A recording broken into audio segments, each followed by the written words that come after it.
दोस्तों, मैं हूं आपके साथ में कैलाश नाथ, जो भी आप देख रहे हैं सफलता माई स्पीसीज क्लासेस। दोस्तों, आज हम अध्ययन करने जाएंगे भारतीय समाज। जो टॉपिक है जीएस पेपर 1 का, उसमें हम अध्ययन करेंगे कि भारतीय समाज की विशेषता क्या है। पहला ही अपना टॉपिक आता है और उस टॉपिक का नाम है कि भारतीय समाज की विशेषताएं क्या है, कि भारतीय समाज की विशेषताएं क्या है।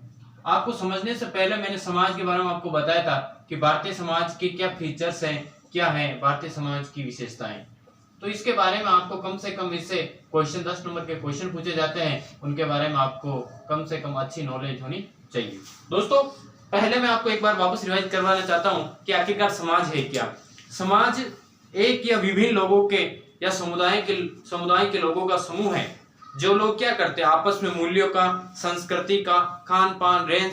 तो दोस्तों, आपको जैसा पता है कि समाज के बारे में मैंने आपको डेफिनेशन बताई थी कि समाज शास्त्री कहते हैं कि समाज हम उसको कहेंगे जहां एक या विभिन्न समुदाय के लोग आपस में क्या करते हैं, अपने मूल्यों का, अपनी संस्कृति का, अपने परंपरा का क्या करते हैं, आदान प्रदान करते हैं। तो दोस्तों, यही प्रश्न को हम यहाँ लगाएंगे कि आखिरकार अगर आपको डेफिनेशन पता है तो आप भारतीय समाज की विशेषता लिखने में कोई नहीं हिचकिचाओगे। आप ये बताओ, क्या संस्कृति भारत में किस तरह की संस्कृतियां हैं? बहु संस्कृतियां हैं। भारत में कौन सी संस्कृतियां हैं? बहु संस्कृति, मतलब एक संस्कृति का मिश्रण नहीं। हिंदू संस्कृति अलग है, मुस्लिम संस्कृति अलग है, सिख संस्कृति अलग है, पंजाबी संस्कृति अलग है, हर संस्कृतियों का अलग अलग है। तो आप क्या लिखोगे? बहु संस्कृतियां, बहु सांस्कृतिक या बहु सांस्कृतियां, बहु सांस्कृतिक, बहु सांस्कृतिक, मल्टी कल्चरल, ठीक है। और इसके साथ में आपको देखेंगे कि इसकी दूसरी विशेषता क्या होती है। आपने शुरू से समझा है कि हर परिवार की चाह होती है कि हमें पुत्र प्राप्ति हो, हमें क्या हो, पहला पुत्र की प्राप्ति हो। अर्थात कि समाज किस ओर जाना चाहता है? पितृसत्तात्मकता की ओर जाना चाहता है। किसके? पितृसत्तात्मकता, सत्तात्मक परिवार, पितृसत्तात्मक परिवार, तो पितृसत्तात्मक परिवार। इसके बारे में जानने से के बाद आप दूसरी विशेषता हम लिखेंगे। तीसरी विशेषता होगी, क्या आप जानते हो कि भारत में कितनी भाषाएं बोली जाती है? क्या आप उत्तरी राज्यों में रहते हो तो आप ये समझोगे केवल उत्तरी में हिंदी भाषा बोली जाती? नहीं, आप नागालैंड में चले जाओ, नागा भाषा बोली जाएगी। दक्षिण में चले जाओ, द्रविड़ भाषा बोली जाएगी। कर्नाटक में चले जाओ, कन्नड़ भाषा बोली जाएगी। हर राज्य में अलग अलग भाषाएं बोली जाएगी। महाराष्ट्र में चले जाओ, मराठी बोली जाएगी। गुजरात में चले जाओ, गुजराती बोली जाएगी। राजस्थान में चले जाओ, राजस्थानी बोली जाएगी। क्या करे आखिरकार? अर्थात ये क्या दर्शाता है? भारत में अनेकता में एकता।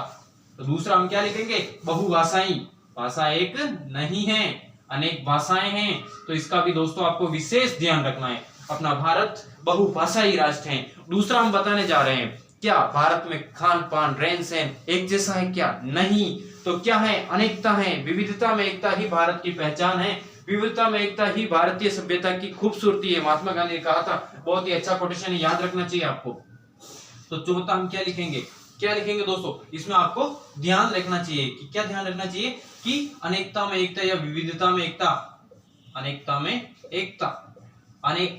एकता, यह आपको अच्छी तरह से याद रखना चाहिए। अब दोस्तों, आप ये उम्मीद मत रखना कि मैं बहुसांस्कृतिक क्या है लिखाओ। नहीं दोस्तों, आपको लिखना पड़ेगा कि बहुसांस्कृतिक क्या होता है। मल्टीकल्चरल में आप खुद लिखोगे कि भारत में अनेक संस्कृतियां पाई जाती हैं। जैसे सिंधु घाटी सभ्यता, वो एक संस्कृति थी। भारत में ग्रामीण संस्कृति है, शहरी संस्कृति है। हर कोई उदाहरण देकर आप इससे सेटिस्फाई करोगे। दूसरा, पितृसत्तात्मक परिवार। आज भी पुरुषों के अधिकार महिलाओं की तुलना में अधिक है। क्यों? वो पितृसत्तात्मकता की ओर क्या करते हैं, अग्रसर हैं या इंडिकेट करते हैं। बहुभाषाई, मल्टीलिंगुअल, मतलब कि भारतीय संविधान में 22 भाषाओं का उल्लेख है। दोस्तों, हम दूसरी बात तो कम बात में करेंगे। मैं आपको अनुसूची 8 में 22 भाषाओं का उल्लेख है, और इसी के साथ में अपनी राजभाषा है वो हिंदी को अपनाई गई है। लेकिन इंग्लिश में भी काम होता है, इसीलिए लिखा होता है India that is Bharat shall be union of state, मतलब इंडिया और भारत दोनों शब्दों का प्रयोग किया गया है। अनेकता में एकता बता दिया कि आप जम्मू कश्मीर में चले जाओ, वहां खान पान अलग होगा। राजस्थान में चले जाओ, दाल बाटी होगा। और वहां यूपी बिहार में चले जाओ, चावल खाएंगे भाई दबादब। भारतीय संस्कृति को अपनी शान बनानी है ना, उनको विश्व में स्थान बनाना है, जनसंख्या में आगे बढ़ाना है। यही तो चावल की ताकत है दोस्तों। इसी के साथ में आपको समझना है। और आगे हम क्या लिखेंगे? आखिरकार अपना भारत तो जब देश आजाद हुआ था तभी क्या था? कृषि प्रधान राष्ट्र अपना। उस समय कितना था? 50% कृषि थी और 70% रोजगार था। और आज 30% कृषि है और 35% रोजगार है। कहाँ चला गया? आखिर आप क्या करोगे? क्या कहोगे तो आप क्या कहोगे कि कृषि प्रधान कृषि प्रधानता। क्या है? कृषि प्रधानता। आप लिखोगे कृषि प्रधानता, कृषि प्रधानता। दूसरा आप देखोगे आजादी के समय छोटे छोटे गांव। अगर आपको कभी आजादी के समय का इतिहास पढ़ना हो दोस्तों तो मेरा एक बात मानिए, साहित्य की प्रेमचंद की कहानियां उठा लीजिए आप। ऐसी कहानियां जिनमें दर्द भरी हवाएं झलकती है, वो कफन कहानी जो भूखमरी की याद दिलाती है, वो मतलब आषाढ़ का एक दिन, क्या गजब उनका मतलब नाटक और उपन्यास रहा है दोस्तों। मैं तो आपको कहता हूं कि आपको प्रेमचंद की कहानियां पढ़नी ही चाहिए, क्योंकि उनका मनोविज्ञान, व्यवहारिक मनोविज्ञान, उनको पढ़ने के लिए आपको कभी सिगमंड फ्रॉइड के मनोवैज्ञानिक सिद्धांत को पढ़ने की जरूरत नहीं पड़ेगी। और आज हम कृषि प्रधानता हो गई। कभी कभी मैं साहित्य का स्टूडेंट रहा हूं तो कभी कभी वो भाव मेरे अंदर से उछाल मारते हैं, तो ध्यान रखना है अपने को। और छठी विशेषता हम लिखेंगे, क्या है? कृषि से उद्योगों की ओर क्या है? विस्थापन हो रहा है। तो हम क्या लिखेंगे?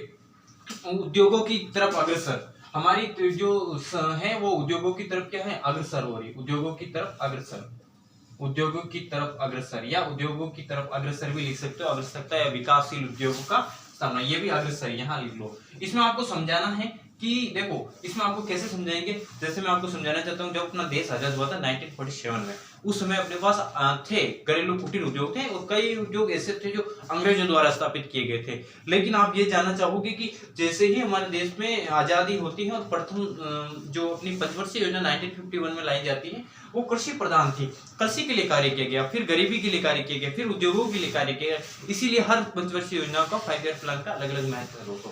इसी के साथ में उद्योगों की तरफ अग्रसर हुए। और एक हम और लिखेंगे कि ग्रामीण से शहरीकरण। मतलब अपना देश जब आजाद हुआ था उसमें ग्रामीण परिवेश था।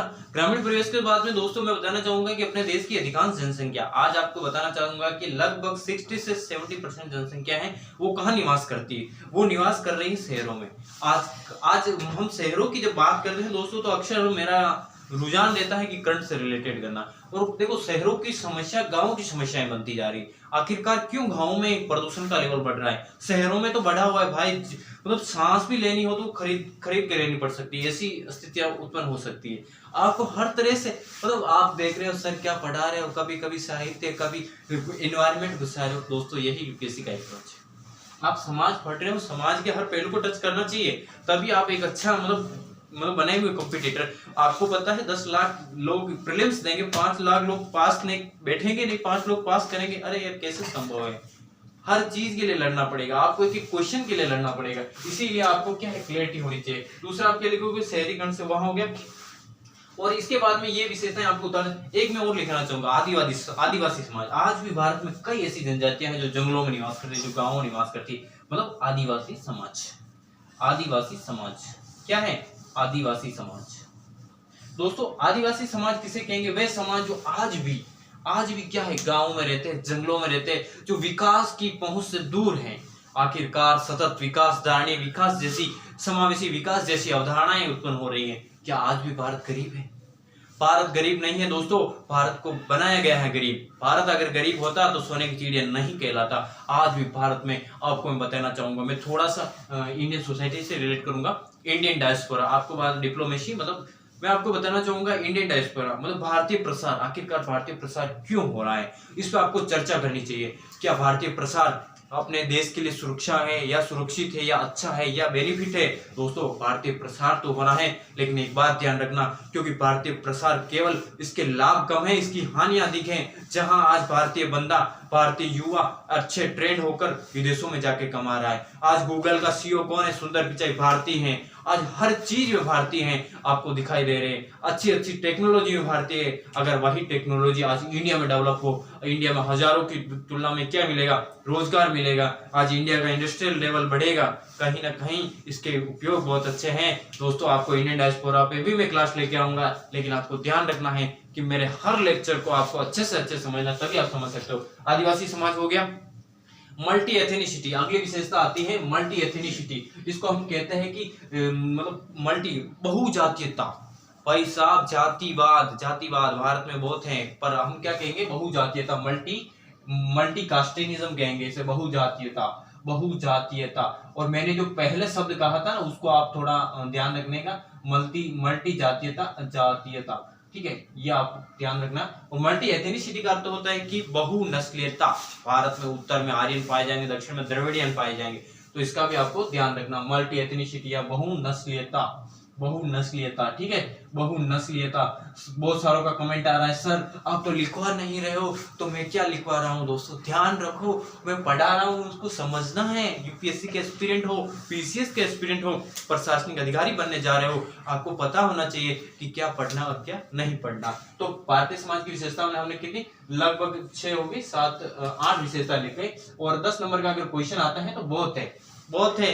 एक में 20 शब्द लिखोगे, 160-150 वर्ड लिखने होते हैं दोस्तों। मैंने वो पॉइंट देते हैं, इनको करंट से रिलेट करना है। जैसे ही कोई समसामयिक मुद्दा आता है आपको बताना है। जैसे बहुभाषाई, कोई भाषा ऐसी हो जिसे हम अभी दर्जा मिल जाए नेशनल लेवल का, तो वहां आपको ध्यान रखना है। और दोस्तों हम आप बात करना चाहिए बहुनिष्क्रियता पर, होगी हर चीज है वो। अब जैसे कि आपको स्टार्ट करना है तो भारतीय समाज की अनेक विशेषताएं हैं। जैसे मैकपेलर साहब आए तो उन्होंने कहा कि ये तो बहुत समूह के लोगों की विशेषता है, हमें इतना मतलब ध्यान रखना चाहिए। गांधी जी, महात्मा गांधी, अपने बापू याद करो उस जमाने को जिस दौर में बापू जब लाठी लेकर निकलते थे तो सांप्रदायिक हिंसा रुक जाते थे। क्या ऐसे बापू को आप याद नहीं करोगे? 2 अक्टूबर आता है, हर कोई मौन व्रत धारण कर लेता है, लेकिन महात्मा गांधी की ताकत वही जानता है जिसने सही से इतिहास पढ़ा है। फील करो, तुम अगर महात्मा गांधी की जगह होते तो क्या करते? देश का विभाजन करवा दिया, वो करवा दिया? कभी नहीं।